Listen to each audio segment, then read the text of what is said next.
Cadê meu celular? Eu vou ligar para o 80. Muito, desde já, agradecemos a presença de cada um de vocês aí nos apoiando e nos fortalecendo enquanto movimento de mulheres. Porque sem esse apoio a gente não consegue realizar as ações que a gente tanto sonha, né? Vamos dar início à roda de conversa.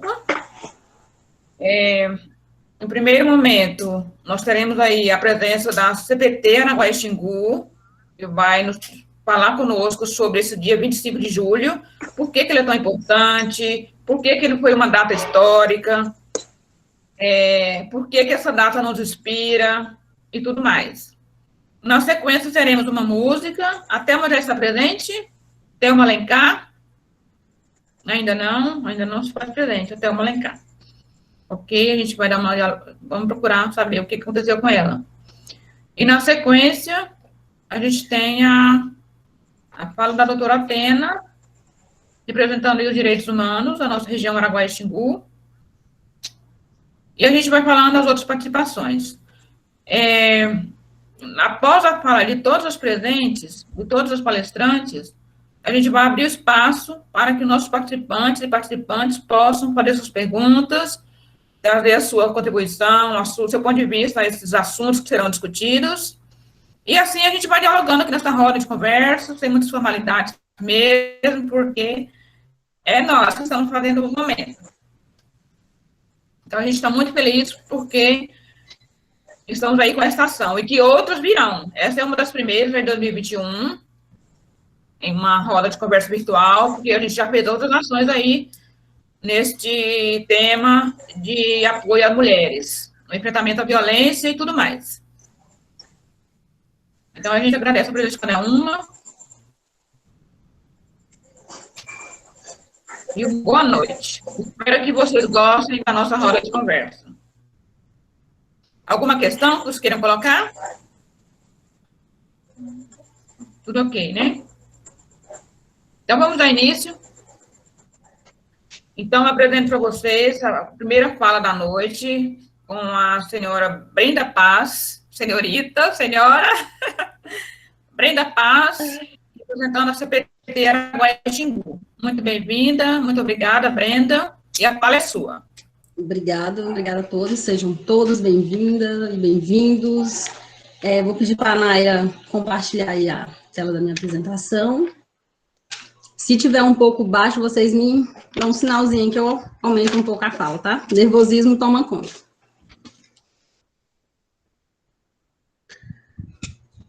Bom, vou dar início à minha apresentação com o tema 25 de julho, Dia Nacional da Mulher Negra Latino-Americana e Caribenha.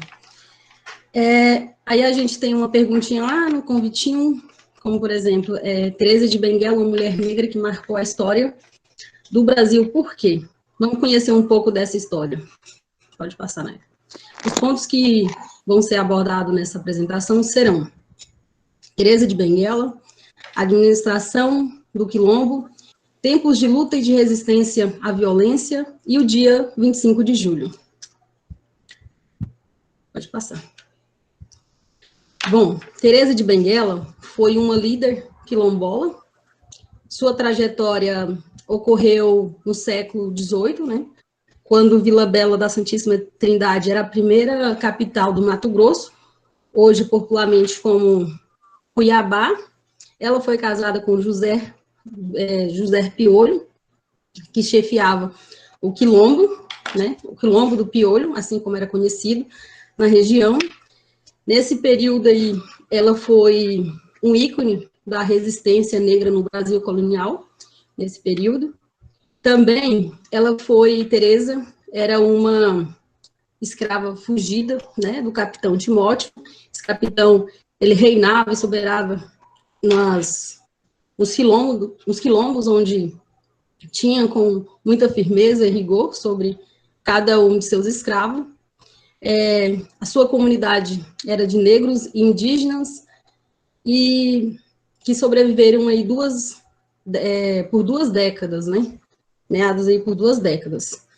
Uma coisa também interessante é que esse tema de Teresa de Benguela foi foi tema enredo da escola de samba, Unidos da Viradouro, em 1994, tendo o terceiro lugar na sua colocação na competição.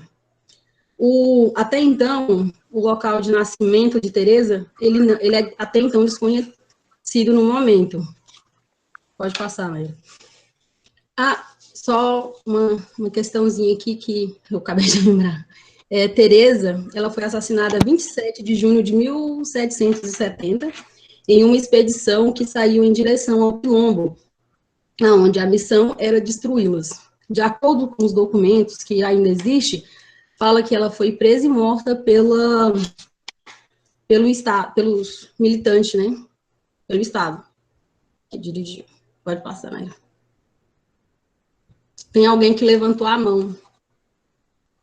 Naira?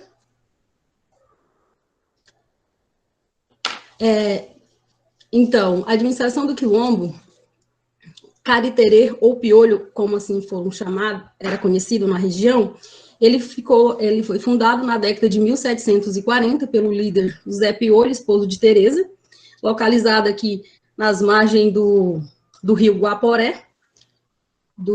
Hoje, atualmente, é a fronteira entre Mato Grosso e Bolívia, né?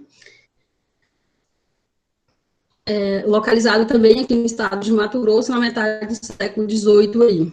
Teresa era uma mulher muito estrategista e militar, e era dirigente política, e estava à frente do Quilombo, logo após a morte do seu esposo. No Quilombo, ela ficou conhecida como Rainha Teresa, até os tempos onde viveu. Era conhecida na região. Esse Quilombo, ele chegou a ter 300 pessoas, entre negros, indígenas e alguns brancos que ali habitavam, que eles tinham uma relação afetiva, né, digamos assim. Pode passar, Maria.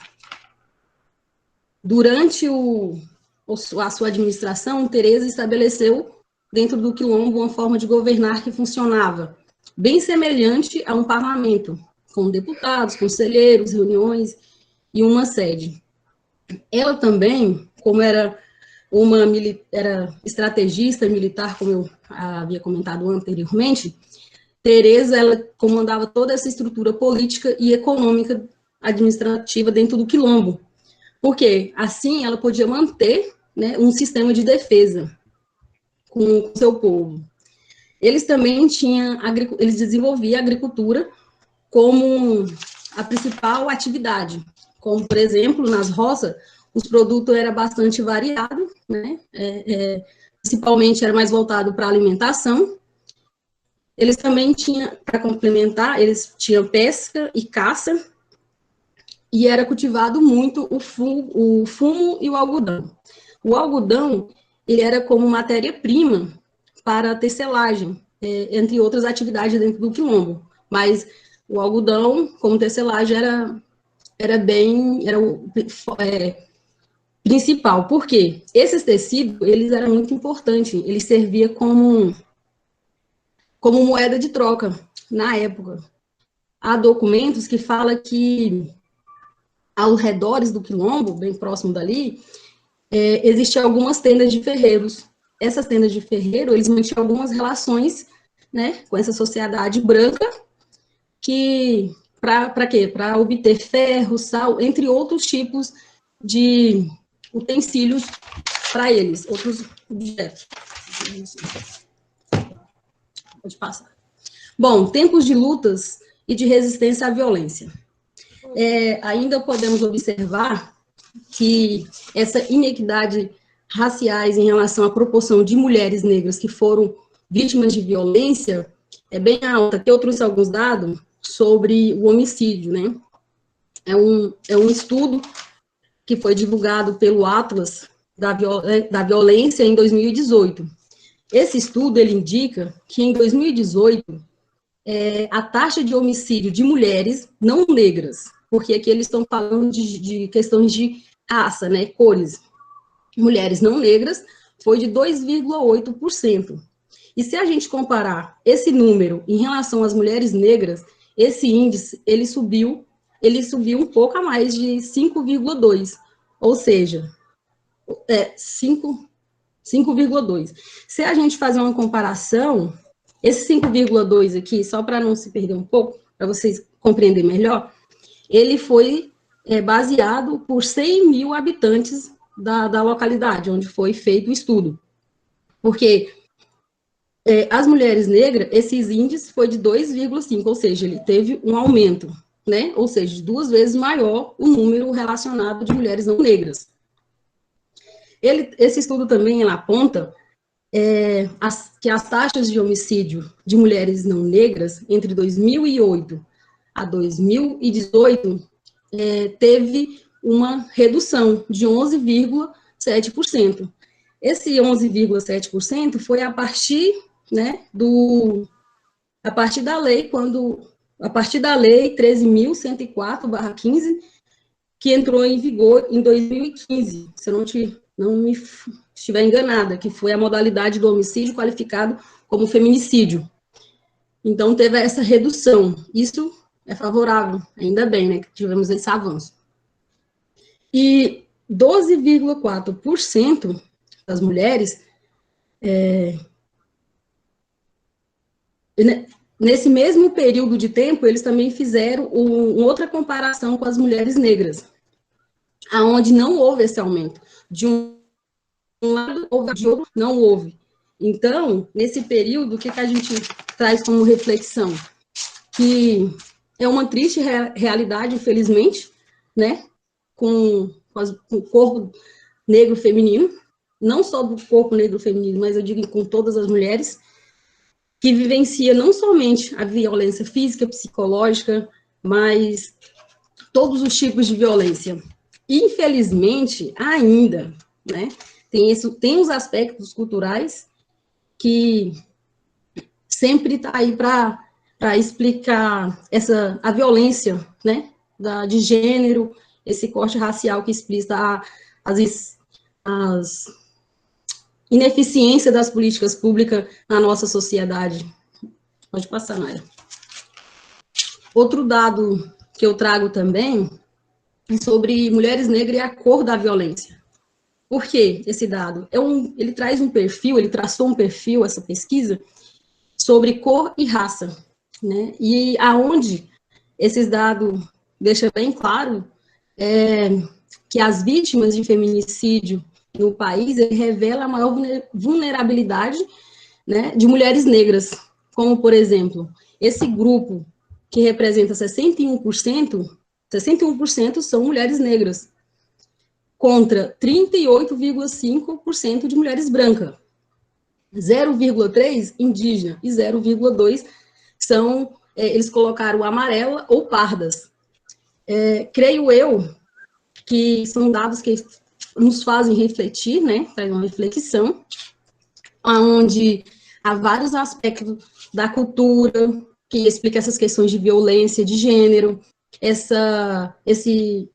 que está bem enraizada mesmo nessa desigualdade estrutural, onde há essa disputa de gênero, né, essas questões ainda são bem debatidas e têm que ser debatidas, né. Tem também a questão da sociedade em reforçar a violência na sociedade. Tem essa questão também, né, das ações da sociedade que reforçam a violência, a falta de representação no âmbito político. Isso está refletindo aonde? Na nossa sociedade, infelizmente. E também tem os dados estatísticos que estão aí para a gente, para deixar cada vez mais que não é coincidência, e sim uma triste realidade que nossa sociedade vive, né? Pode passar, Nera. Bom, o dia 25, ele foi, aqui no Brasil, né, foi homologado dia 2 de junho de 2014, foi construído por meio da Lei 12.987, o dia 25 de julho como Dia Nacional de Teresa de Benguela e da Mulher Negra, homenageando não somente ela, claro, mas todas as mulheres negras, mas a principal era ela. Por que era ela? Ela foi símbolo de resistência. Na época da escravidão, ela lutou pela liberdade, né? era liderança daquele quilombo, e assim, apesar de tudo, da história, né, do contexto histórico de Teresa de Benguela, demorou muito a ganhar projeção. Por quê? Só a passar, acho que uns 250 anos depois, que ela teve essa data, né, foi reconhecida, a história dela foi reconhecida, né, mas ao passar do tempo, esse reconhecimento, ele começou a aparecer, e cada vez mais, ele só vem, né, se fortalecendo.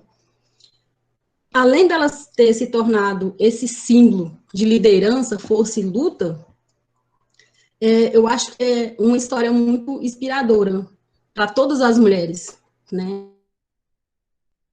Ela lutou mente por liberdade, né? Mas por justiça, por direitos, e eu acho que essa luta por direitos já vem de muitos anos, muitos e muitos anos. Então, cada vez mais, essa data é representativa por isso, e muito importante para que a gente possa continuar lutando pelos direitos, pelos nossos direitos, né? Pode passar, Naira. Bom, pessoal, aqui são as referências de alguns artigos das pesquisas que eu fiz, e trago uma reflexão, uma frase que chamou muita minha atenção, não somente pelo dia 25, mas por todos os movimentos e lutas e conquistas que todos os grupos, os coletivos, as associações de mulheres que eu participo e represento. Quando a mulher negra se movimenta, todas as estruturas da sociedade se movimentam com ela. Angela Davis. Muito obrigada, essa foi a minha apresentação. Alguma pergunta, dúvida? Estou por aqui. Gratidão aí pela a paciência e pela atenção. Ótimo, muito bem, Brenda, representando a CPT Araguaia. A gente agradece a sua participação e apoio nesta roda de conversa. Antes de passar para a próxima, acho que só quero reforçar, porque a gente, quando ouve números, né, parece que aquilo é só um número, mas a gente pensar que mais de 60% das mortes são de mulheres negras, né, que acho que é um número que tem que ficar, que a gente tem que gravar, mais de 60% das mulheres que sofrem violência, que são assassinadas, são de mulheres negras. E enquanto teve uma queda de mais de 11% na violência contra as mulheres não negras, né, a curva foi contrária no caso das mulheres negras. Enquanto caiu mais de 11% a violência contra as mulheres não negras, teve um aumento de mais de 12% em relação às mulheres negras. Duas vezes um número bem maior, né? Olha só o quanto que é nítido o quanto as mulheres negras sofrem mais, são mais violentadas, são mais agredidas, né? Então, assim, para não ficar só um número, mas pensar que a sua colega, a sua amiga, a sua mãe, você pode virar uma estatística se a gente não continuar trabalhando, não continuar lutando.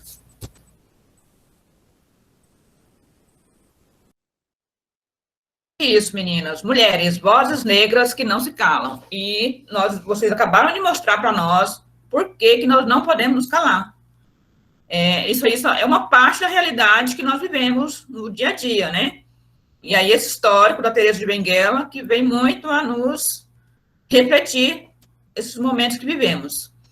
E a gente agradece aí a participação da CPT Araguaia nessa roda de conversa. A gente fica muito feliz pelo apoio de vocês, de presença.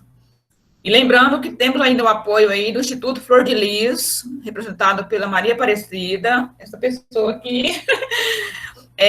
Agradecemos também a presença e participação, o apoio do projeto Quebrando o Silêncio, a pessoa da Ruthmar Dantas, da Naila Kilin, não é isso? Não sei se eu errei a pronúncia. Estão aí nos apoiando, a gente está muito feliz com o apoio de vocês e presença também.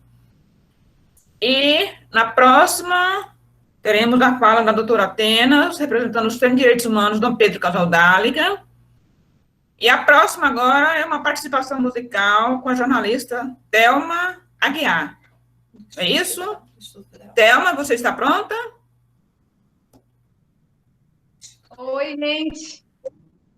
ela até é uma jornalista do Instituto Federal aqui da nossa região do Araguaia-Xingu. E a gente fica muito feliz também aí com a adesão que ela nos proporciona nessa noite, tá bom? Então, vamos lá? Eu é que fico feliz pelo convite de vocês. Já peço desculpa porque a tela do meu celular quebrou e a imagem, vocês podem ver que está um pouco embaçada, vai nos desculpando, tá? Obrigada pelo convite. A gente vai cantar uma música para começar, da banda Francisco El Hombre, que foi feito por uma mulher e que fala muito sobre o cotidiano das mulheres. Triste, louco ou má.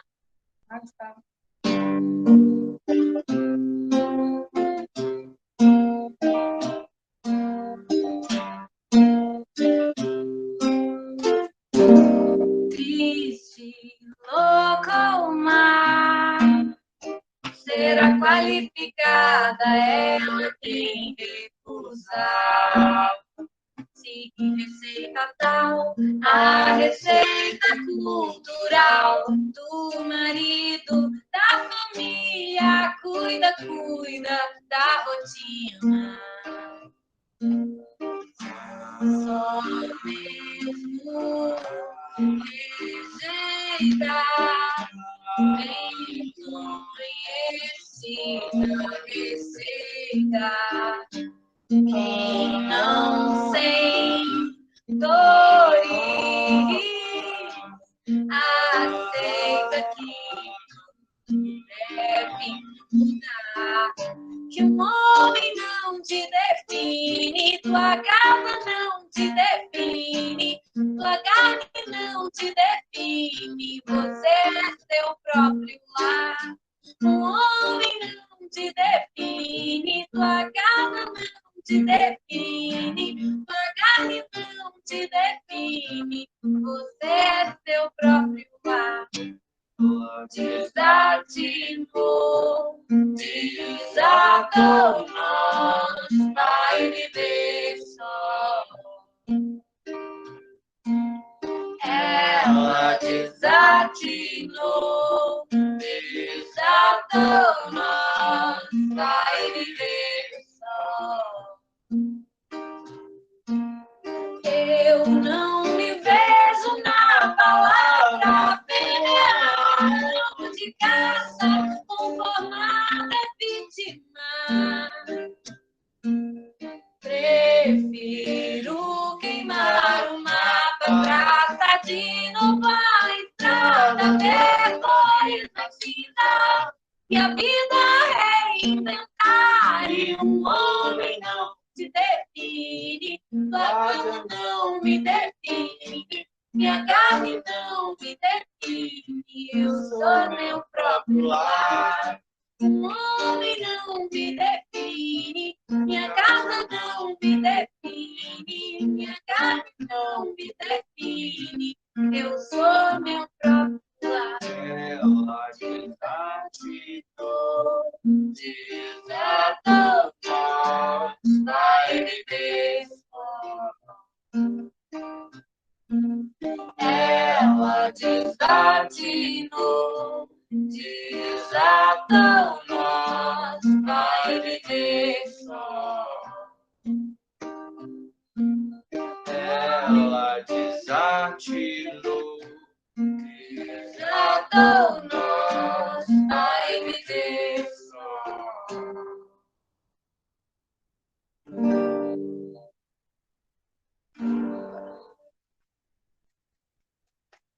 Mais uma. Gente, o áudio tá bom? Tá dando para ouvir? Tá um pouco rouca. Tá um pouco Mais uma, pessoal. Tá ótimo, Thelma. Muito bom. Mais uma depois da apresentação da Atena, eu acho, né? Pra gente ir intercalando. Verdade. Eu acho que ela tem compromisso, Thelma. Como é que tá seu tempo? Porque ela disse que tinha uma agenda. Estou sugerindo para você cantar depois, no próximo intervalo. Pode ser? Pode. Você espera então um pouquinho? 10 minutinhos. Esperando, tranquilo. Ótimo, muito obrigada. E a gente agradece também aí a presença e apoio de todas as mulheres do movimento Araguaia-Xingu. São as mulheres que nos fortalecem nessa luta.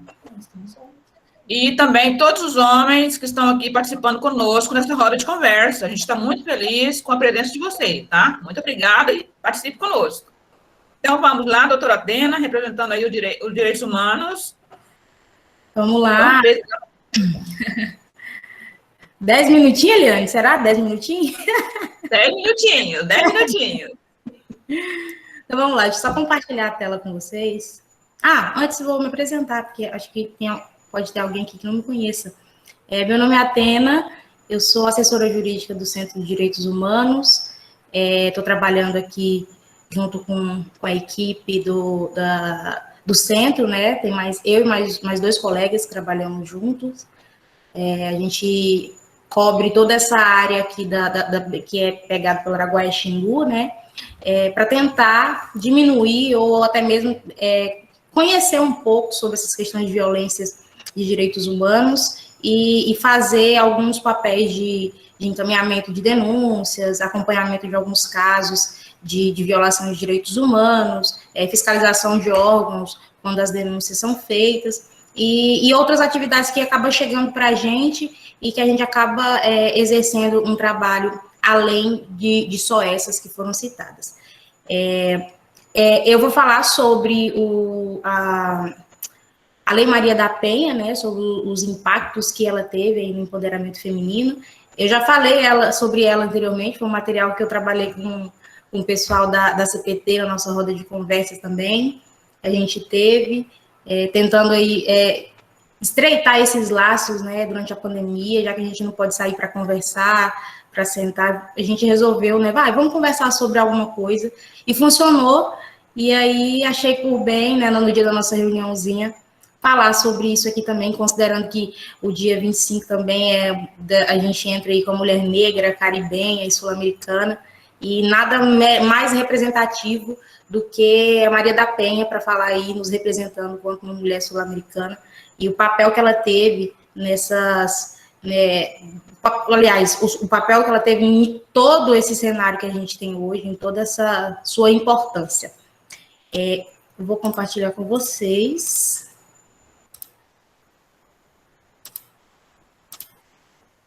Estão conseguindo ver?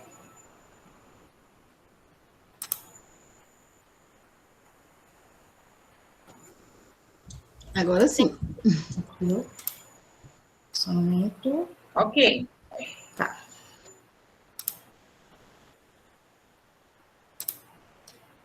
Deixa eu ver se eu consigo.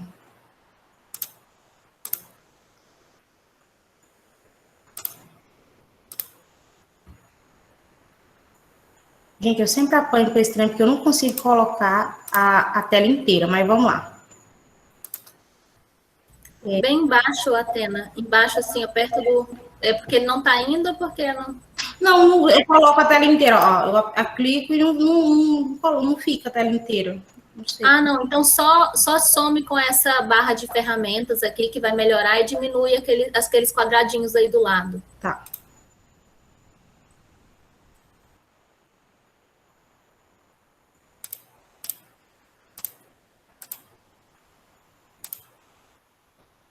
Como é que eu sumo com essa barra de ferramenta, Brenda? É bem aqui, ó. Não tem uma setazinha mais pro lado, aí não. Some com essa... Aí, bem aqui, tem uma seta mais pro lado, pro outro. Aqui? Pro outro lado. Direita ou esquerda? Mas, para mim, é a direita. Então, a esquerda. Bem aí, bem no final, aqui, ó. Não, Ei. Aí. Aí tu clicou aí. Ai, Deus. E aí, você tem como empurrar. Aparece tipo uma seta. Isso aí. Ótimo. Maravilha. Ótimo. Bom. Aumenta só o zoom um pouco agora.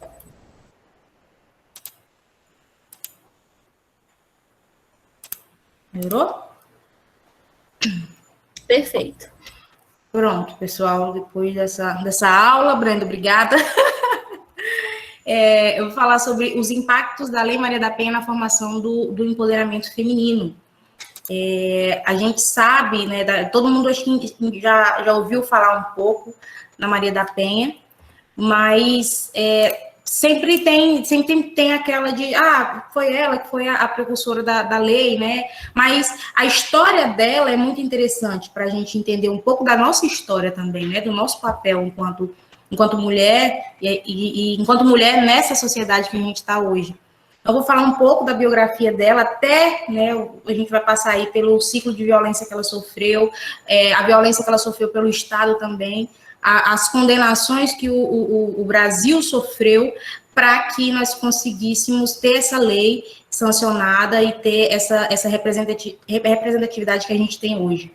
A Maria, chamava Maria da Penha Fernandes, ela era uma farmacêutica bioquímica, né, e mestre também, os 2 títulos pela universidade, uma pela Universidade Federal do Ceará, outra pela Universidade de São Paulo, e o que já deixa a gente um pouquinho, já chama atenção, é que Maria da Penha, ela não era uma mulher, né, que não tinha conhecimento, ela era uma pessoa instruída, tinha faculdade, tinha um mestrado, e ainda assim ela sofreu esse tipo de violência. Então, a gente já consegue fazer um cálculozinho na nossa cabeça de se para ela, que tinha todo esse conhecimento, né, acesso, pelo menos, talvez não tinha um conhecimento, mas pelo menos o acesso a algumas informações, a gente já consegue entender como que não é para aquelas pessoas que não têm, né, o que elas chegam a sofrer e a passar diante de uma situação de violência. Essa foi a trajetória dela, olha como era linda. Ela conheceu o marido dela na faculdade, durante a faculdade, eles 2 estudavam, ela fazia um mestrado, a faculdade, e ele era professor nessa mesma faculdade. Eles se conheceram, casaram, tiveram 3 filhos, né, depois que eles se casaram, eles se mudaram de volta para o Ceará, eles se conheceram em São Paulo, mudaram de volta para o Ceará, que era a cidade natural dela, né, e após o casamento, ele conseguiu a nacionalidade, né, a cidadania brasileira. E segundo ela, o ciclo de violência começou a partir daí, né? Ele já estava estabilizado, já tinha a sua vida financeira estabilizada aqui no Brasil, já não corria mais o risco de ser deportado, então a personalidade mudou completamente dentro desse cenário. A primeira violência que ela sofreu, o primeiro ciclo de violência foi esse aumento aí da tensão dentro de casa. Então, durante 19 anos, ela sofreu com a falta de condenação do Estado por causa desses crimes que ela sofreu, né? E o interessante é que ela, contando a história dela, em 2015, ela foi a Barra do Garças e deu uma palestra para nós. E ela contando a história dela, e é muito parecida com a história que a gente escuta da nossa vizinha, de uma amiga, da mãe, de uma prima.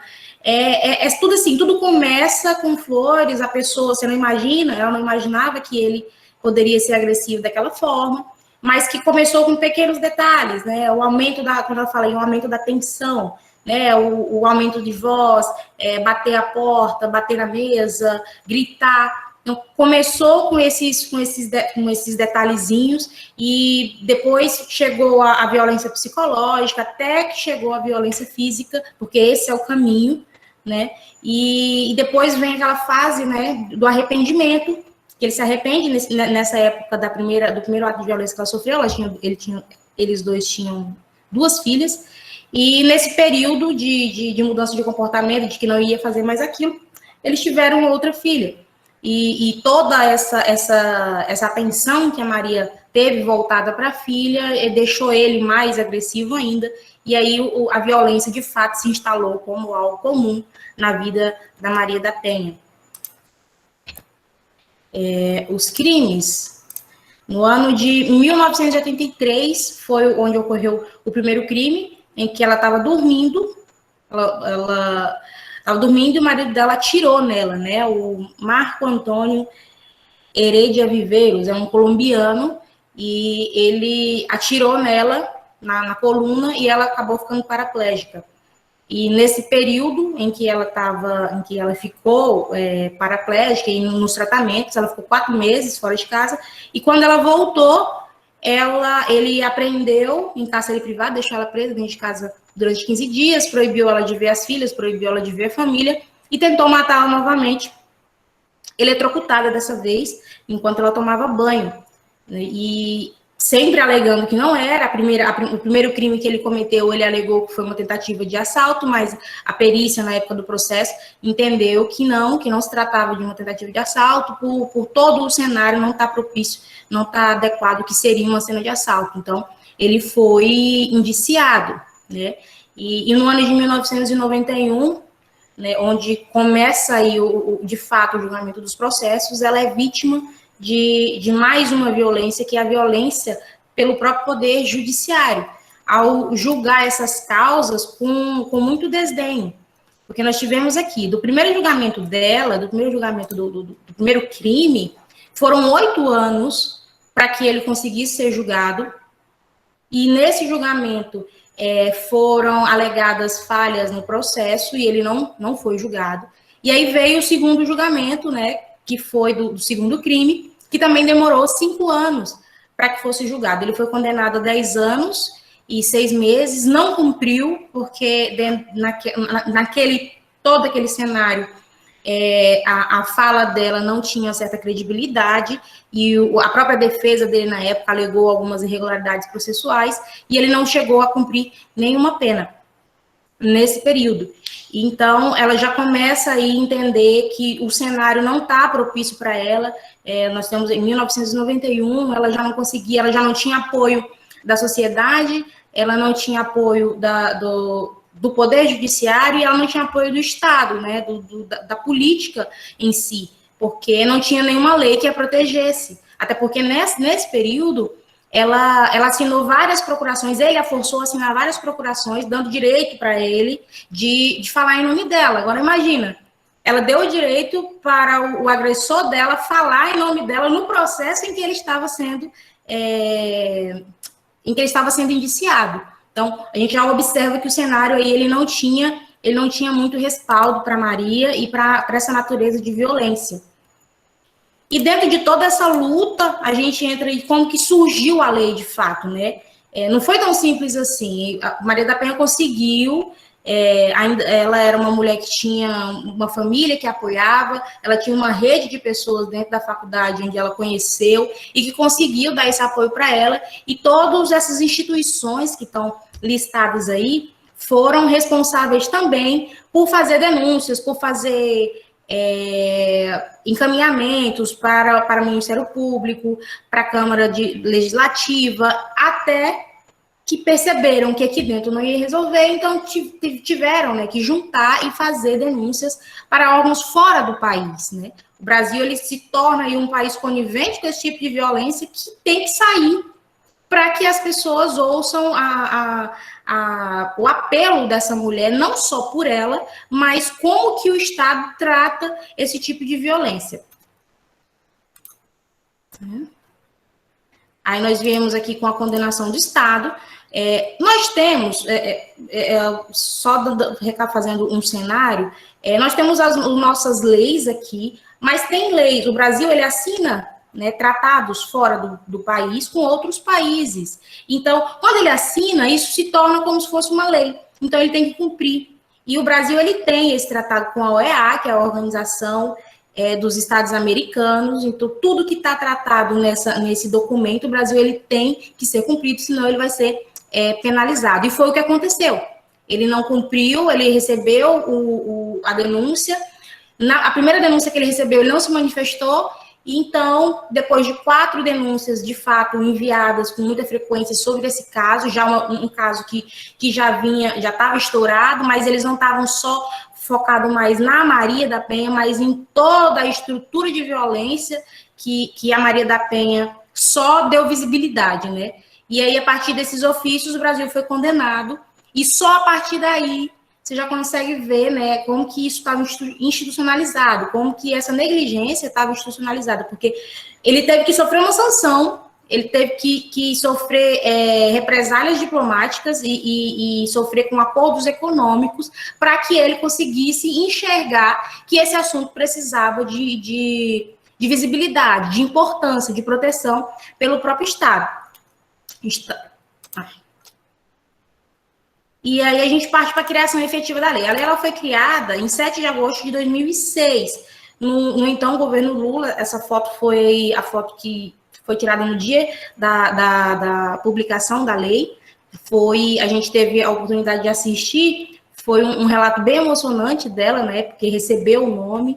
Então, foi bem memorável, mas a gente vê que não foi uma coisa meio que o Brasil estava afim, foi meio que forçado, até porque começou num governo e só conseguiu ter um diálogo com a estrutura de um outro governo. Aí nós entramos aqui nas novidades, né? Quando a gente fala assim, o papel da Lei Maria da Penha, como que a Lei Maria da Penha de fato influenciou diretamente? Ela teve muitas influências, mas essas aqui foram as que tá mais corriqueiras, que a gente consegue entender um pouco mais, porque as pessoas falam o tempo todo. Antigamente, antes da Lei Maria da Penha, os crimes que eram de violência doméstica, que ocorriam no âmbito doméstico, eles eram vistos como crimes de menor potencial ofensivo. Era como a violência sofrida pela mulher era comparada ao que hoje é um crime de menor potencial ofensivo, por exemplo, você roubar um chocolate no mercado. Então, era assim que era tratada essa natureza de violência. Tanto é que o suspeito ele não era preso quando recebia essa denúncia. Ele poderia assinar um papel ali e sair tranquilamente, pagar uma multa, pagar uma fiança, cesta básica, um serviço comunitário.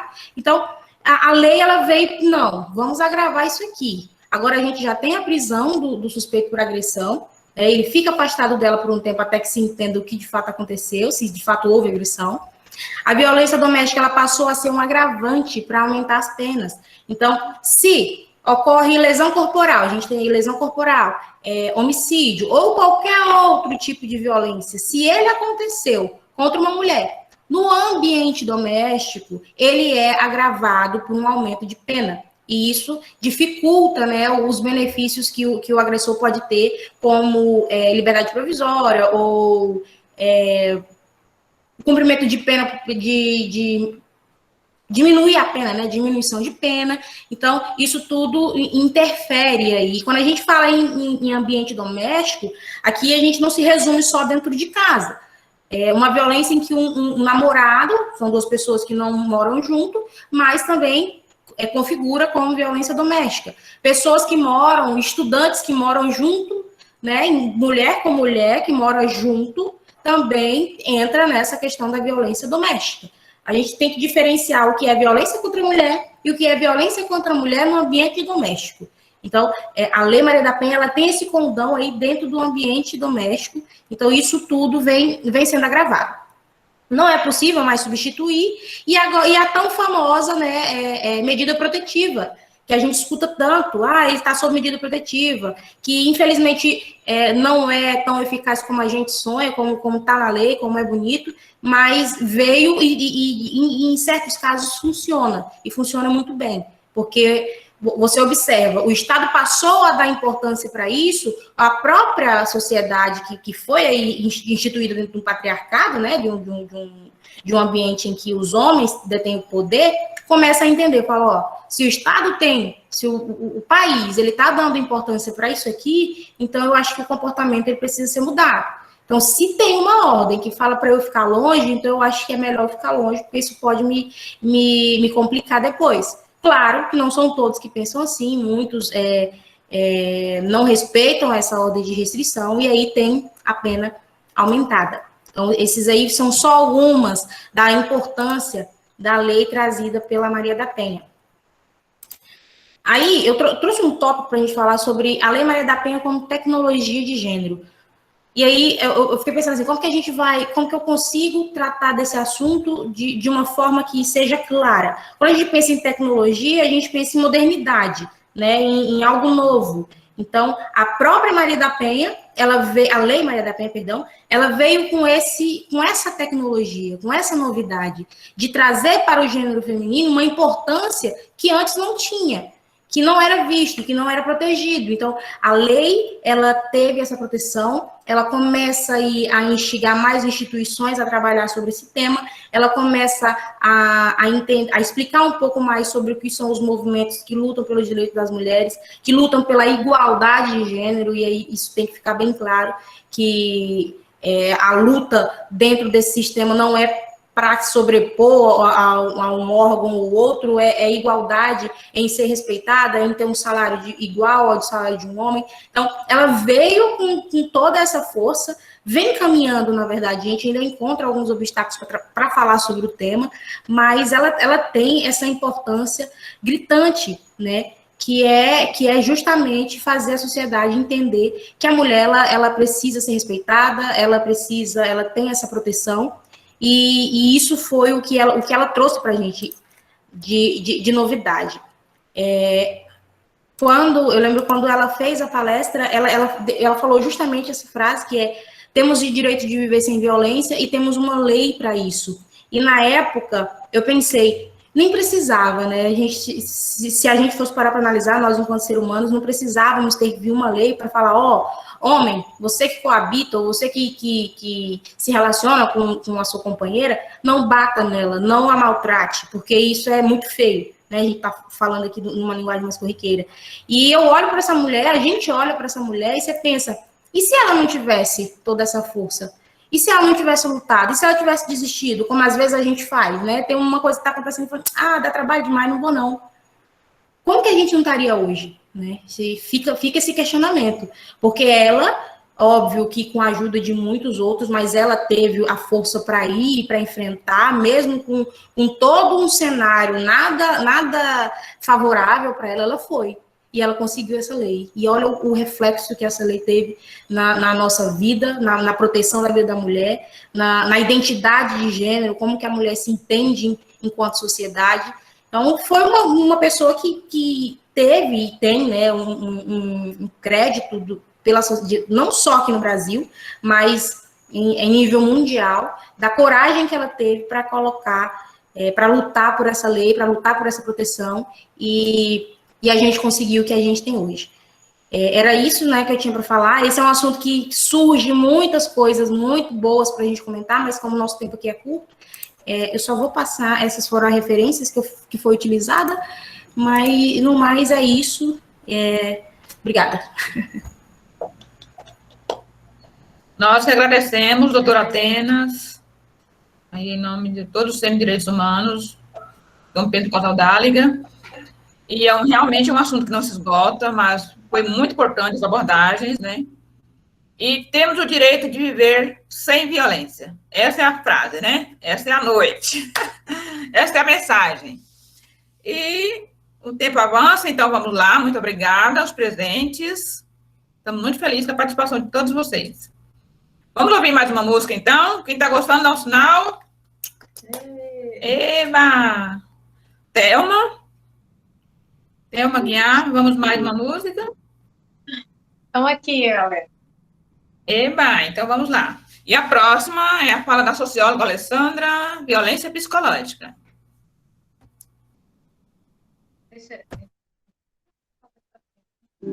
Tá bom.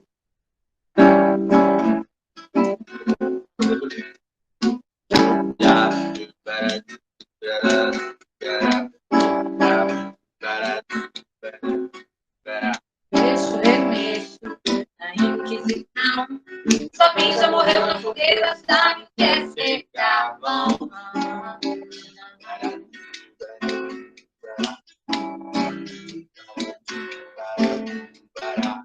Deus se pau pra toda obra. Deus traz a minha cobra.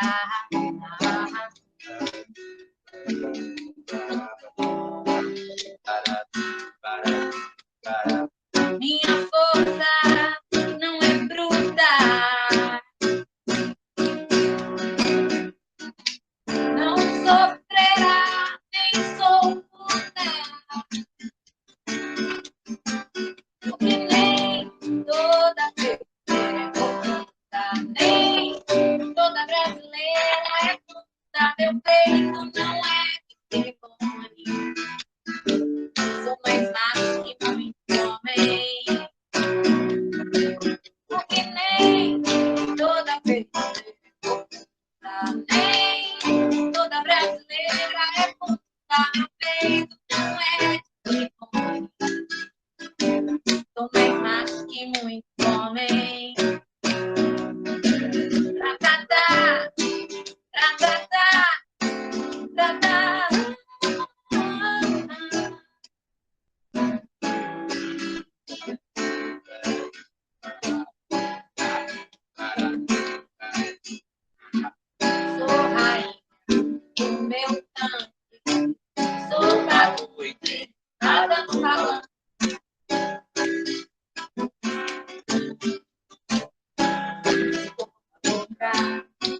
Vem.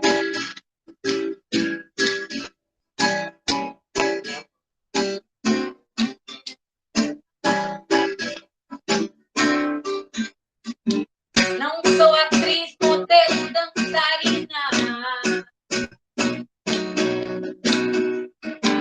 Meu buraco é mais em cima.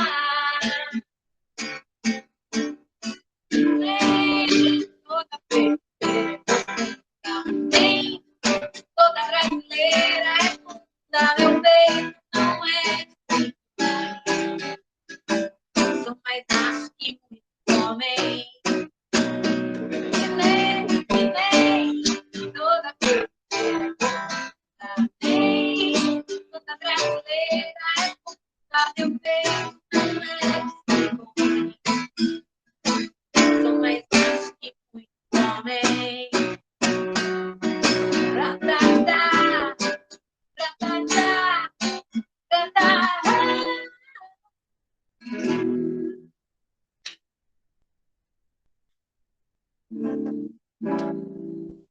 Eba, já acabou? Que maravilha, né, gente? A nossa noite. Oi? Dá pra gente fazer mais uma, se vocês tiverem tempo. Dá? Eba! Pode ser mais tarde? Pode ser. Ótimo, então continue conosco aí, participando da nossa roda, tá, Thelma? A gente fica muito feliz pela sua presença aí, pela sua participação com essas músicas maravilhosas. E, então vamos ouvir mais uma fala muito importante sobre violência psicológica com a socióloga Alessandra de Jesus. Alessandra, está pronta? Oi, estão me vendo aí, gente? Estamos sim. Boa noite, né? Você quer que a gente compartilhe? Ou você compartilha? Não, vocês. Tá, beleza. Então, pode falar que a gente vai compartilhar aqui. Tá certo. Alguém faz isso aí para mim. Eu sou um pouco leiga nesse trem aí. Músicas boas, né, de ouvir. São sempre bom apreciar músicas. Eu gosto muito de músicas. E, de uma certa forma, o nosso país está ficando um pouco escasso, né, de umas músicas boas. Mas vamos lá. Por que a escolha do meu tema, né? Percepção social com relação à violência psicológica. Ele é um assunto, esse tema é um assunto, assim, por mais que pensa que é algo que não se tem muita coisa a falar, mas é um tema muito extenso, muito grande, tem muitas coisas para abordar, muitas coisas para debater e levar a refletir. Mas vou buscar falar, assim, as principais para levar as pessoas que estão participando a refletir, né, nessa questão da violência psicológica e qual é a percepção que a gente vê, que a gente tem na sociedade, no meio social. Falando assim, voltado, baseado no nosso país, né, já vem de um país que muito complicado com relação aos direitos da mulher, né? Sabemos que nós já conquistamos muitas coisas, isso é fato, porém, a gente ainda percebe muitas dificuldades nas conquistas, né? Como com relação a podar a mulher com relação a algumas profissões, né? Nós sabemos da história, como foi difícil a mulher conseguir o direito de aprender a ler, o direito ao primeiro voto, né? O direito à profissão. Então, antes disso tudo acontecer, antes dessas conquistas todas ocorrerem, nós, mulheres, sofremos a pressão psicológica externa e a pressão psicológica interna, que éramos podados de ser participantes, atuantes na sociedade, né? Onde, a princípio, a mulher não tinha voz, pensamentos para que pudesse ser ouvida, né? Ter o direito de ouvir, de falar, de dar opiniões. Então, isso, de uma certa forma, atingia muito a questão psicológica da mulher. Por que que se tornava assim? Porque quanto mais a mulher era poldada em seus direitos, como um participante, atuante, um indivíduo em uma sociedade, quanto mais ela inibida a ter a oportunidade de mostrar as suas qualidades, né, mais ela se tornava dependente das pessoas, família e depois dos seus esposos, né? Porque mais para trás, os esposos tinha a obrigação e a sociedade colocava no esposo a continuidade da função dos pais, do pai, né? Então, o esposo, além de tudo, de seu companheiro, ele vinha já na mente que ele também tinha que ser igual um pai. E aí é onde começou também as questões da violência, né? Por que que existe a questão da violência? O que que leva o homem a achar que tem que punir a mulher de várias formas? Nós falamos muito sobre a violência física, muito sobre a violência física, que é imprescindível, é claro. Porém, antes de acontecer a violência física, a mulher passa, infelizmente, pela a violência psicológica. Como já foi falado aí sobre a questão da Lei Maria da Penha, nós sabemos que uma das questões que na sua lei fala e defende é essa questão da violência psicológica, que a mulher passa, né, que a mulher sofre. E a questão mais preocupante que nós temos é porque a pressão, né, psicológica que as mulheres sofrem na sociedade, em casa, né? Porque quando se fala de violência psicológica, não é só dos seus companheiros, mas eu vou abordar um pouquinho, uma forma mais especial sobre isso. Não é só com a relação ao seu companheiro. A mulher ela sofre a pressão psicológica com o pai, ela sofre a violência psicológica na sociedade. Nós sabemos da dificuldade que nós ainda temos nos dias de hoje, de algumas mulheres serem aceitas em algumas profissões, como caminhoneiras, né, pilotos, né, presidentes, senadoras. Olha que dificuldade que nós temos no nosso país em termos pessoas, mulheres, na frente de cargos importantes. Isso, querendo ou não, quando a gente é inibida pela sociedade a participar de alguma coisa, isso afeta o nosso psicológico, porque a gente está tendo a dificuldade de mostrar as nossas qualidades, qualidades essas que ainda a sociedade, de forma sutil, tenta dificultar para nós mulheres. Agora eu vou falar com mais ênfase, né, a questão da violência psicológica que a mulher sofre com seus companheiros, né? Vou frisar um pouquinho mais sobre isso aqui, que se faz necessário, e ela é muito importante, porque antes de acontecer a violência física, a mulher, ela sofre a violência psicológica. Como eu já comentei aqui com vocês, nós pertencemos a uma sociedade onde a mulher ela precisa ser impecável, entre aspas, para agradar os homens em uma certa situação. Nós vemos as nossas crianças, nossos adolescentes, principalmente nos dias de hoje, que isso está em uma situação muito ampla, né? Que na sociedade a mulher aceita é a mulher magra, né? Isso já vem, né? Que a mulher aceita, ela tem que ser magra, ela precisa agradar os homens de forma sem ter o privilégio como é que se diz?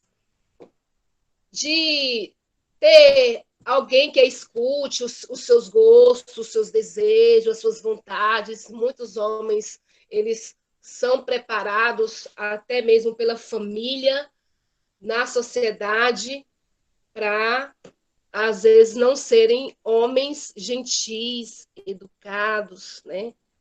Muitos homens são preparados para que, se a mulher que ele está tendo não a obedecer, ele tem que punir, né? E assim, a violência psicológica, na parte sentimental, na questão de um relacionamento, ela acontece de uma forma assim sutil, devagar, e que isso dificulta a vítima compreender que ela está sofrendo a questão da violência psicológica, né? As primeiras situações são as proibições, que desde o namoro, o homem, né, ele já demonstra aquele poder de querer dominar, de querer mostrar para ela que é ele que manda e que as coisas têm que acontecer da forma como ele quer, né? E o perigo é que a maioria das mulheres, né, as jovens, por exemplo, as adolescentes, por exemplo, quando vê o seu namorado, às vezes aquela que já é jovem, mas já está casada com seus 20, alguma coisa, quando vê o namorado dificultando ela a ser uma participante, né, até concluir seus estudos, a trabalhar, muitas são proibidas de continuar trabalhando, de continuar estudando, e ele fica argumentando que é porque no momento está precisando dela, né, como companheira, como esposa, dentro de casa, e se já começa um casamento tendo um filho, aí a possibilidade dele ter argumentos fica mais fácil para o agressor que faz a violência psicológica contra a mulher, né? E se já tiverem filhos, ele dá o argumento que ela tem que cuidar da casa, cuidar do filho, e que o estudo, o emprego fica para depois. E aí o que acontece? Quando a mulher se deixa levar a essa situação, ela fica vulnerável, fica muito dependente do agressor, do seu agressor, que faz a violência psicológica contra ela, onde ele, de forma sutil, fica deixando ela muito dependente dele, e aí, onde ela começa a dedicar mais ao seu companheiro, à casa, ao lar, e vai começando a esquecer um pouco de si, onde começa um pouco se esquece um pouco de se cuidar, né? De ter aquela vontade de realmente voltar aos seus estudos, de procurar ter uma profissão para se tornar uma pessoa, uma mulher dependente e não independente. Aí, por mais que ele proíba, ele já começa a jogar algumas coisas na cara dela, que ela é uma inútil, né? Que ela é uma pessoa incapaz, que ela é uma desqualificada. Então, são argumentos, são palavras que isso já vai entrando no psicológico. E, diferente da agressão física, a mulher, com o passar do tempo, consegue esquecer no sentido assim, não é esquecer que foi vítima de uma violência, mas ela consegue superar. Não é esquecer, ela supera, né? Começa a superar e começa mesmo assim, a levantar e continuar andando. A violência psicológica, uma vez não cuidada, não tratada, é algo que atinge ela para o resto da vida, não é mesmo? Os agressores, eles têm a mania de fazer comparações da sua atual companheira com outras mulheres, às vezes vão para algum determinado lugar, ali ele fica controlando o tempo todo com quem ela conversa, com quem ela pode conversar, e quando vê uma outra mulher, ele joga na cara dela, tá vendo? a esposa de fulano, olha que mulher bonita, a mulher se cuida, tá vendo? Ela se cuida, ela vai para o salão, ela arruma o cabelo, ela cuida da aparência, ela procura cuidar da sua forma física. Então, ele fala isso na frente de todos, começa a dar apelidos para ela, né? Na frente de muita gente ali, apelidar a sua companheira na frente dos colegas e do lugar ali onde eles estão participando. A mulher, para não agradar a ela mesma, que isso é o que é complicado, para agradar a ele, ela começa a observar a possibilidade de começar a se cuidar da sua aparência. Aí, quando ela começa a cuidar da sua aparência, uma vez que ela foi cobrada de uma forma bem complicada e violenta, na frente dos outros de forma humilhante, aí ela começa a se cuidar. Mas quando ela começa a se cuidar, o agressor, ele tem o poder de torcer tudo de novo. Uai, você está se cuidando? O que está acontecendo? Você está me traindo? Você já arrumou outra pessoa? Porque você não era assim. Você não cuidava da sua aparência. Por que agora você quer se cuidar? Por que agora você está querendo arrumar o cabelo? Entendeu? O jogo que a mulher que sofre a agressão psicológica ela passa, se ela não faz, se ela não se cuida, ela é debochada, ela é apelidada, e se ela começa a se cuidar, o seu companheiro já começa a colocar na cabeça dela que se ela está se cuidando, é porque ela já está tendo outro, que ela está traindo ele. E daí a questão da violência psicológica, ele começa a cobrar para ela coisas, né, como se cuida, é porque tem outro. Se não cuida, é porque é uma mulher relaxada e começa a colocar apelidos, apelidar, a deixar ela para baixo, a deixar ela com a autoestima muito embaixo, que depois vai ser muito complicado ela recuperar essa autoestima. Então, o agressor da violência psicológica começa a agredi-la fisicamente, porque argumentando que ela está tendo aquela atitude porque ela não a obedeceu em determinada situação, né? Ou às vezes porque ele proibiu ela de afastar de uma certa amiga e ela continuou com essa amizade. Ele proibiu dela querer estudar e mesmo assim ela foi lá e se matriculou. Enfim, são N situações que a pessoa que é o agressor, ele envolve a mulher de uma forma bem sutil e a mulher, ela dificilmente consegue compreender que ela está passando por uma violência psicológica. Outro fato bem complicado é a questão, a mulher, quando ela sofre a violência psicológica, ela fica sem saber como fazer essa denúncia. Por quê?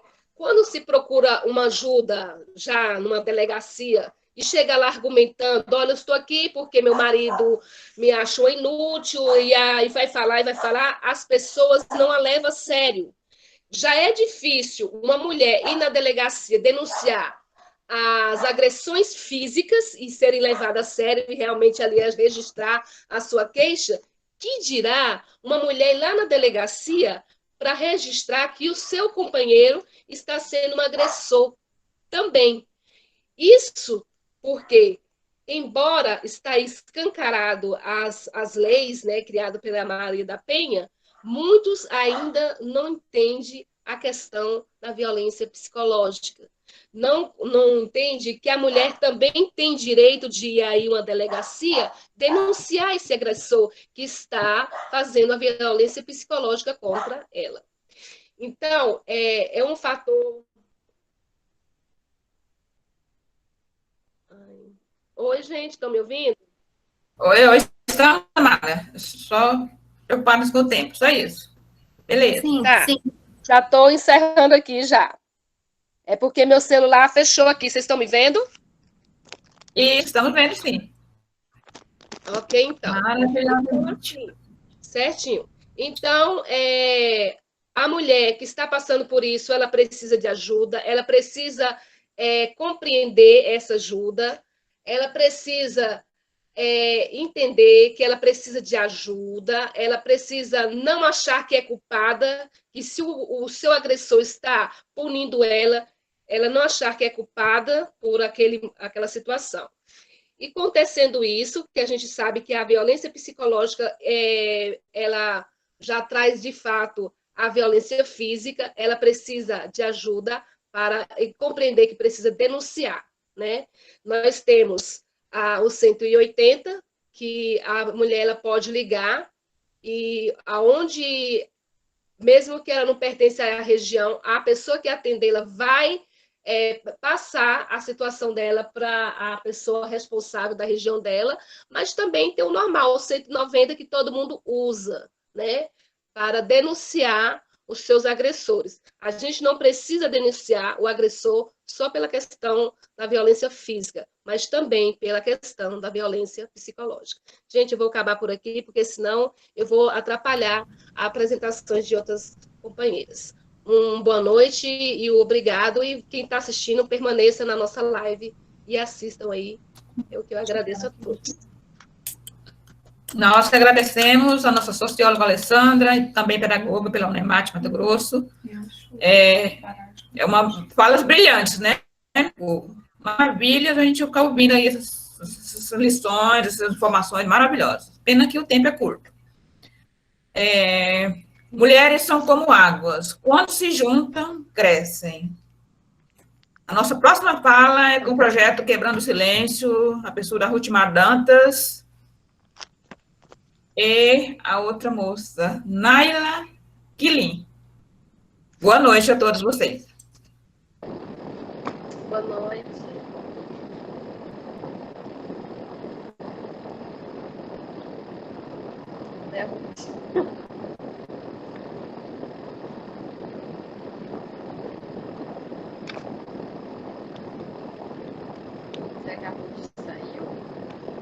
Parece que está mudo. Ultimato, microfone.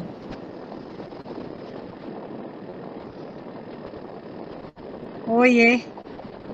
Estão me ouvindo? Isso, agora sim. Ouvindo. Conta meu tempo de agora, então, hein? Meninas, boa noite. É um prazer estar com vocês. Parabéns pelas falas. Estamos felizes em poder participar. É uma satisfação imensa, né? E vamos falar um pouco sobre o projeto Quebrando o Silêncio. O projeto Quebrando o Silêncio, ele é um projeto da Igreja Adventista e é um projeto educativo, né, de prevenção contra o abuso e violência doméstica. Ele está presente em 8 países da América do Sul e no Brasil nós temos uma data específica que a gente comemora, né, e fazemos as nossas ações. O mês de agosto, o último sábado do mês de agosto é dedicado ao projeto Quebrando o Silêncio. Temos o dia D, né, onde nós realizamos atividades preventivas. Nós consideramos que o trabalho de base é muito eficaz, né? Nós temos os aventureiros que são de 6 a 9 anos e de 9 a 15 anos. E todo ano nós temos uma revistinha com um tema diferenciado, voltado, né, para atitudes que valorizam, né, a mulher, o próximo. E este ano, o tema da nossa revistinha é Vozes Silenciadas. Temos várias questões aí, incluindo a pandemia, né, que houve muito aumento das questões de violência, né, no lar, mas deixa eu ver mais o que eu tenho aqui. A gente considera muito importante os projetos das instituições, né, como agora estamos aqui unidas com o mesmo objetivo, né, e cada uma tem a sua importância, cada atitude, cada movimento, né, ajuda a nossa sociedade, né, na prevenção, e esse é o nosso papel aqui, né, mas ouvindo ali a Alessandra falando, eu me lembrei de uma coisa.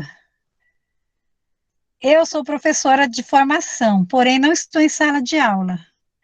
Mas a questão da mulher, da autoestima da mulher, ela às vezes não está apenas na realização profissional, né? No status social, na forma de andar bem ou não vestida, mas ela é uma questão muito intrínseca de si mesma. Você precisa estar bem. Sabe, porque eu estou falando, eu quero contar, tipo assim, um testemunho meu mesmo. Eu não estou em sala de aula, porém eu estou bem. Por quê? Eu estou na minha casa, cuido das minhas netas, cuido do meu esposo, do meu lar. Porém, se eu precisar trabalhar, eu tenho a minha profissão, claro, né? Mas a gente precisa estar bem consigo mesmo, é isso que eu quero que vocês entendam, que a minha fala, né? E a gente incentiva as mulheres a estarem bem, essa busca do estar bem. Às vezes não estar porque temos vários casos de mulheres juízas, advogadas, professoras, que são mulheres esclarecidas, mas sofrem violência doméstica dentro de casa. O porquê disso a gente fica perguntando, né? Então, assim, o trabalho de base é algo assim muito importante. E como base, a nossa base maior é a palavra de Deus, que é a Bíblia, né? Ela diz que devemos amar ao próximo como nós mesmos. E esse é o nosso trabalho, ensinar que as crianças tratem bem as suas irmãs, as suas amigas, né? E eles cresçam com isso na sua memória, na sua mente. Porque senão, olha, eu não sei o porquê, mas o índice de violência ele vai aumentando, aumentando. As leis, elas não são suficientes, né, para punir. Pessoas vão lá, são presas, mas daqui a pouco voltam, continuam. Então, assim, o nosso trabalho deve ser preventivo, devemos falar, repetir, né? Então, eu vou agora passar para a Naila, que ela vai falar um pouquinho sobre a autoestima, né, nesse processo do abuso e violência à mulher, ok? A Naila, ela é formada em medicina e ela se mudou para Confresa recentemente, né? E está aqui no nosso meio. Naila? Agora sim. Oi, Naila. Todas. Eu queria trazer para a nossa roda de conversa, talvez mais um foco de prevenção, além da mulher em si. Queria trazer Naila. Oi. Naila, desculpa te interromper, que tá chiando muito, tá bem baixinha a sua voz. Dando alguma intervenção aí. Ah, sim, agora melhorou. Mas ela desligou. Melhorou? Vou segurar assim, que é melhor. Eu queria trazer o foco aqui também da educação não só das mulheres, mas a partir da educação das mulheres, a educação das crianças também. Que a gente sabe que desde a infância a gente pode adquirir as marcas emocionais que vão refletir na nossa vida adulta, né? Então, desde os primeiros anos de vida, a criança, a gente diz que tudo que está em volta dela. E mais do que ela escutar as palavras de advertência ou os conselhos em formas verbais, ela observa muito as atitudes em torno dela. Então, isso vai refletir na vida adulta, ou ela pode se tornar um agressor ou uma pessoa que é vítima, né? Então, isso vai resultar muito do meio em que ela cresceu. Então, esse deve ser o nosso cuidado também, né? Estimular a fala ou o diálogo familiar como um meio de externar as nossas emoções, não só em atitudes, não só em ações, mas estimular o diálogo familiar, né? Só que aí vem a nossa rotina, né? Nós temos uma rotina de trabalho da nossa profissão, do nosso lar, a gente tem que cuidar do nosso lar. E aí, às vezes, falta tempo para tudo isso, para administrar tudo isso, né? Mas a educação dos filhos, ela requer tempo, requer o nosso tempo, porque a gente acaba terceirizando a educação deles, né? Terceirizando nos meios digitais, no celular, na TV, e a gente acaba perdendo essa oportunidade de ensinar, né? Ensinar sobre o respeito com as outras pessoas, com respeito com o próprio corpo. E esse também é refletido na violência doméstica, né? E dentro do diálogo familiar também, a importância da educação sexual, né? Que entender a noção corporal, a noção do próprio corpo. A criança deve entender o que é de domínio público, ou seja, o que é de acesso livre a todos, e o que é uma coisa particular, a individualidade dela, né? E essa compreensão vai ensinar ela a perceber um ambiente de ameaça, de abuso sexual, né? Então, além disso, também abordar dentro de casa as diferenças entre os gêneros, as suas particularidades, as suas exclusividades, e isso vai trazer até um maior respeito entre as pessoas, entre os sexos, enfim.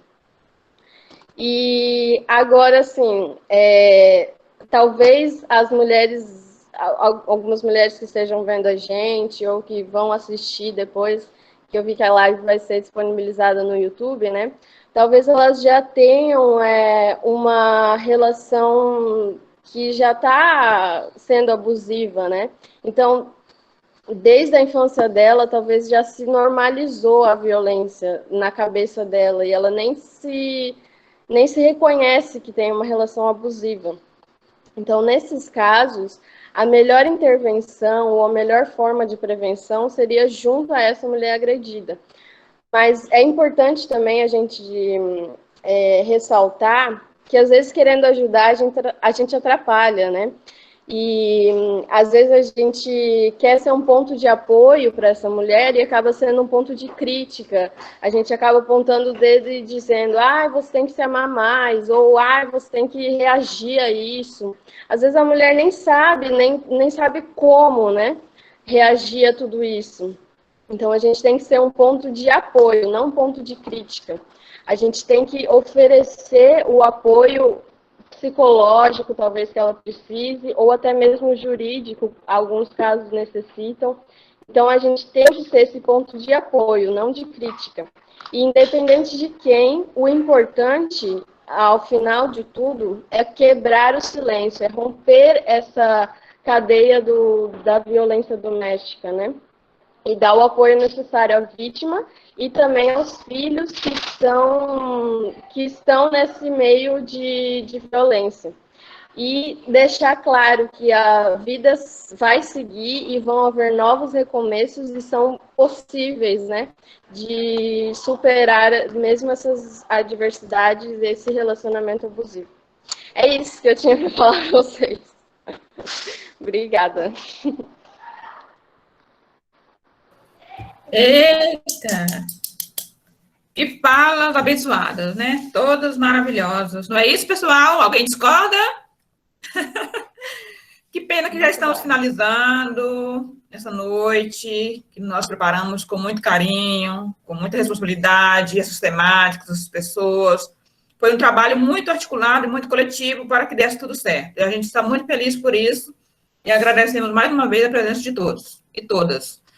Só uma pergunta, nós teríamos aí uma participação da DOCI, das Retireiras do Araguaia, é um grupo de mulheres que se reinventaram na presença dos maridos, e ela iria contar para nós aí essa experiência. Ela está participando? DOCI. Está presente? Acredito que ela não esteja, né? Então, a gente já vai aí finalizando a nossa noite. E temos ainda a participação da Cida, Maria Aparecida, a professora Maria Aparecida, que irá falar sobre o empoderamento, e a Thelma com mais uma música no final. Pode ser, Thelma? Você concorda? O meu é 5 minutinhos. Já vai ser bem breve e a gente fecha a noite aí.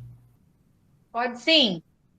Eu é Que bom. 5 minutinhos, Thelma. Então, a gente passa aí a fala da participação da Maria Aparecida. Agora você vai ter que me liberar aqui. Uma temática muito importante também. Nós estamos dividindo aqui o Isso. espaço hoje, gente. Olha, boa noite. É um prazer imenso estar com vocês. Muito bom. Como eu já falei ali, cada tema merece uma live especialmente para poder a gente debater, porque nós estamos, todos os assuntos ficou com um gostinho de quero mais, né? Então, a gente está com uma necessidade de falar sobre, né? Nós tivemos esse tempo e estamos ainda passando esse tempo de pandemia, de afastamento. Então, realmente, quando nós se encontramos, que a gente vê carinha de pessoas amigas, a gente quer conversar, a gente sente vontade de falar o máximo possível. Então, é compreensível que a nossa fala aqui tenha se alongado tanto, né? E a minha vai ser mesmo assim, só para fechar, porque vocês já falaram tudo, né? Tudo, assim, de tudo um pouquinho, porque na verdade tem muita coisa para ser falado. Então, eu deixei aqui separado um videozinho bem rápido, eu achei ele perfeito para nosso momento, eu vou compartilhar ele para vocês, é 2 minutinhos, e depois a gente vai ouvir a música da nossa amiga, cantora Thelma, maravilhosa, para poder fechar a nossa fala, e depois nós vamos agendar outro momento para que a gente fale mais, porque realmente é um assunto que tem que ser falado, que tem que ser debatido, porque nós precisamos disso, precisamos ser lembrados, realmente, né? Quebrar o silêncio. Temos que quebrar o silêncio. Me ajuda aqui, Lene. Imagine se alguém fizesse as suas escolhas por você. Como você deveria se vestir, qual deveria ser a sua carreira, com quem você deveria se relacionar. Imagine se não escutassem a sua opinião em decisões que afetam sua própria vida. Imagine nunca poder tomar essas decisões.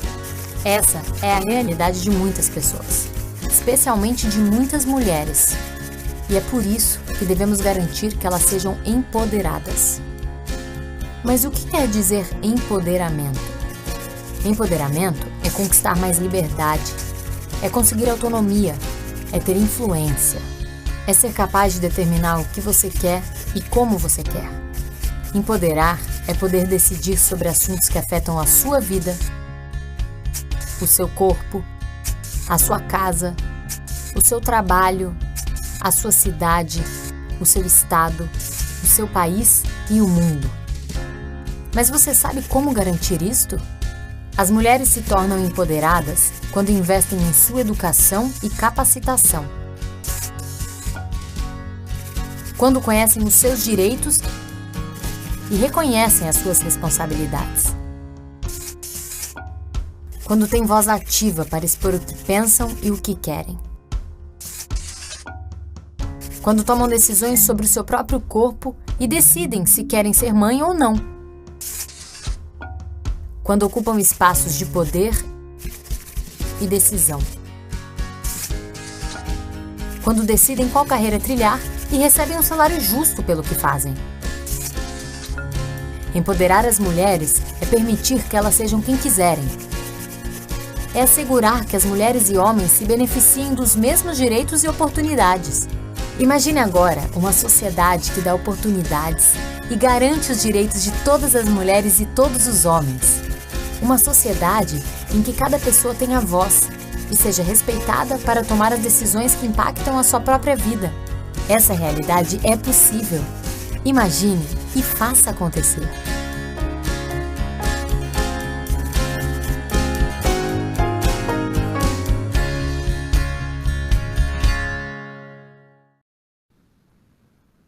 Eu queria ser uma mulher empoderada.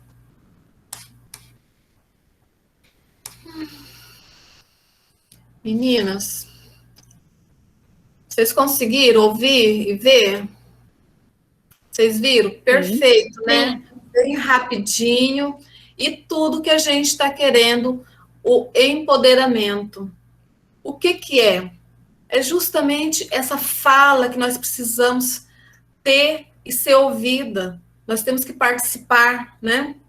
Nós não só podemos ser figurantes, porque ultimamente, quando a mulher tem direito ou é convidada para participar de algo, ela vai como figurante. Ela não tem esse empoderamento, né?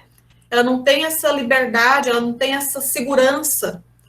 Então, a partir da hora que nós falamos sobre o assunto, o que que acontece? Nós nos apoiamos umas às outras e nós nos fortalecemos, nós nos empoderamos, né? Nós ficamos mais empoderadas, não é isso?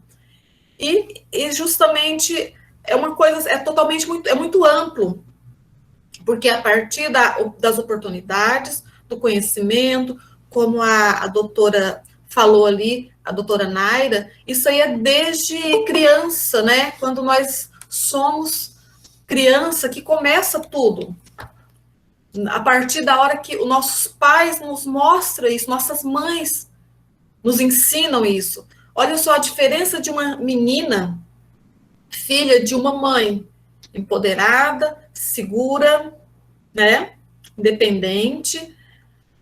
Com certeza, essa criança, essa menina, ou esse menino, ele vai ter uma outra formação, uma outra reação, uma outra forma de resolver problemas. E futuramente, quando ele tiver um relacionamento, ou ela, com certeza vai refletir. Eu achei muito boa a fala da doutora Naira. E de todos, né? Naila. Então, eu não vou me alongar, porque eu acho que o vídeo realmente foi para a gente fechar. E como eu falei, se a gente for falar, vai dar assunto e assunto e assunto. E vamos organizar para outro momento a gente debater especificamente sobre algum desses assuntos, né? E como eu estava assim tão empolgada com a fala de vocês, que eu nem me apresentei, né?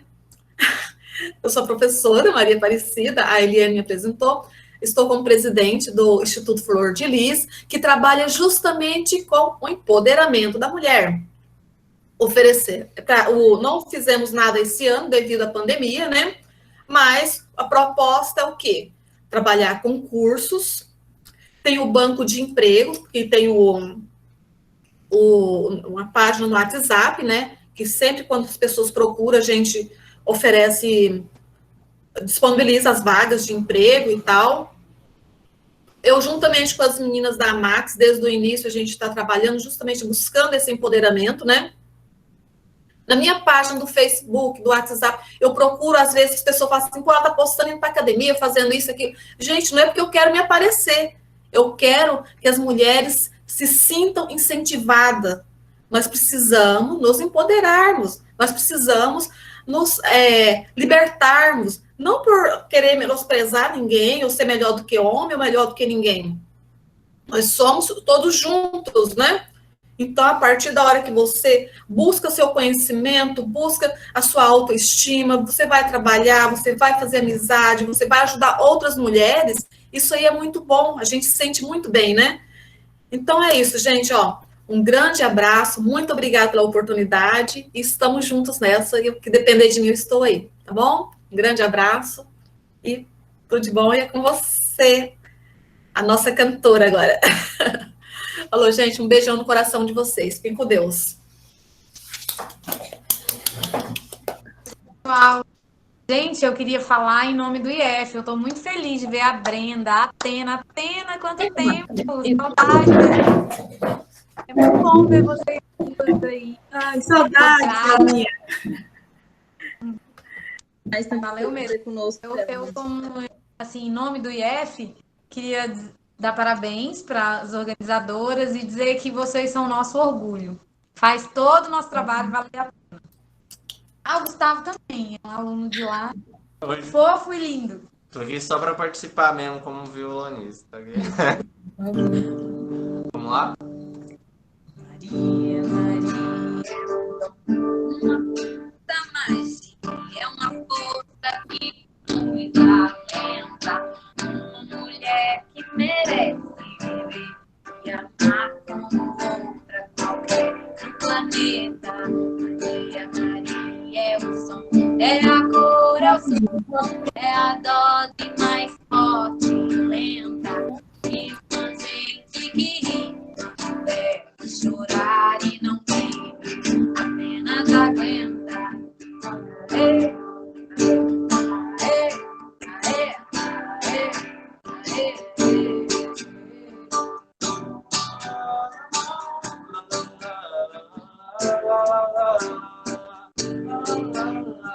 Mas é preciso ter força, é preciso ter raça, é preciso ter grana sempre. Quem traz no corpo essa marca, Maria, mistura e alegria. Mas é preciso ter mãe, é preciso ter graça, é preciso ter sonho sempre. Quem traz na pele essa marca, estranha mania é na vida. Aê, aê, aê, aê, aê, aê, lá, lá, lá, lá, lá, lá, aê, aê, aê, aê, aê, aê, lá, lá, lá, lá,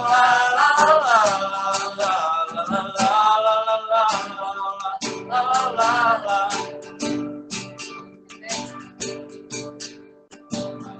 Maria,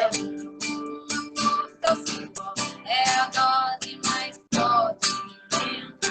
Quem traz o corpo essa marca, Maria, mistura e alegria. Mas é preciso ter graça, é preciso ter raça, é preciso ter dano sempre. Quem traz na pele essa marca, estranha mania é na vida. Aê, aê, aê, aê, aê, aê, aê, lá, lá, lá, lá,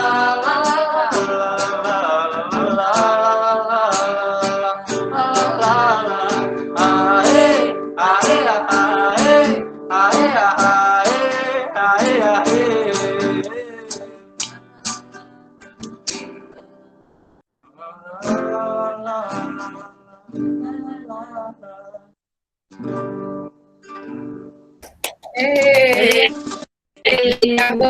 Show! Gente, parabéns pela organização do evento. Que se multipliquem. Ricardo, a gente conta com você sempre, hein? Então, pessoal, que maravilha, né? Que chegamos ao final dessa roda de conversa. E dizer assim, que não somos mulheres só em março, nem pretas só em novembro. Então, foi esse momento, esse 25 de julho, em alusão a Teresa de Benguela, a sua luta, a sua resistência, as suas conquistas que ela obteve, que a gente promoveu esse momento aqui com vocês, que foi o primeiro de 2021, virtual, né? E que a gente pretende trazer outros momentos para a gente discutir essas questões que tanto nos incomodam, né? E a gente agradece imensamente a participação de todas. A IFMT, na pessoa da Thelma e do seu companheiro, com essa música maravilhosa. Ruth e doutora Naila, com o projeto Quebrando o Silêncio. Doutora Atenas, representando os Direitos Humanos. CPT Araguaia, com Naila e Brenda, sempre nos apoiando nessa luta. Ao Instituto Flor de Lis, da pessoa da Cida. Esqueci alguém, gente. E todos os palestrantes. E a Max também. A Max, que é o nosso projeto aí, que em breve, ainda em 2021, estaremos com a nossa associação em dias, para a gente fazer mais trabalhos. A Misé, a professora Misé, que está aí conosco também, nos apoiando. A doutora Raíssa. Todos vocês, todos os participantes aqui presentes, não vamos falar o nome de todos, porque a gente não vai dar conta, né? Brenda. Mas a gente está muito feliz. Muito grata. Se não fosse o trabalho de cada uma de vocês, de cada um, isso não seria possível, né? Trabalho voluntário de todos, né? Trabalho voluntário, trabalho com muito amor, com muito planejamento, com muita análise de contexto, né? Para a gente fazer o melhor que a gente pode. E agora a gente quer ouvir alguém daí da plateia. Se alguém quer falar alguns participantes que queiram falar algo. Rapidinho. Para a gente fechar a nossa roda de conversa nessa noite. Ok? Oi, boa noite a todos. Eu Boa sou a noite. Maranhão. Só parabenizar a todos vocês, de modo especial você, Helene. Você arrasou, viu? Continue assim, com essa garra toda aí. Foi muito boa a sua condução do trabalho ali. Parabéns a Brenda, né? A colega aí da Naira. E a todos os palestrantes. Foi excelente, assim. Maravilhoso. Mas como alguém disse, pena que a gente ficou com vontade.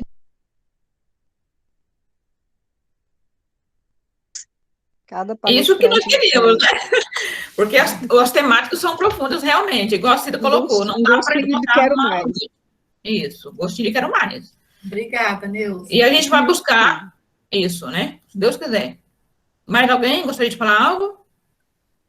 Meninas, parabéns para todos vocês. Foi muito bom mesmo.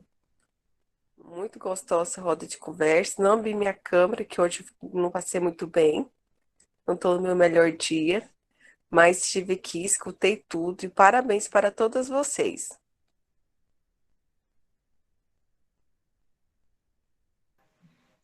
Agradecer a Thelma, né, pela participação.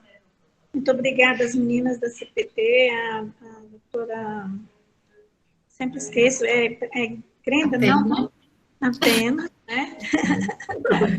Bonito, forte esse nome, né? Parabéns a todos que participaram, né? E obrigada aos convidados que atenderam aos nossos chamamentos. Estamos por aqui. Obrigada, Maria José.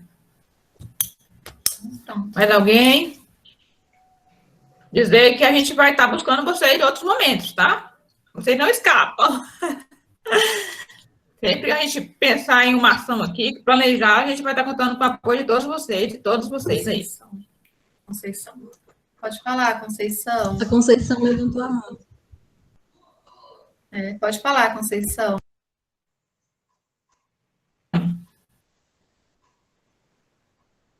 Conceição.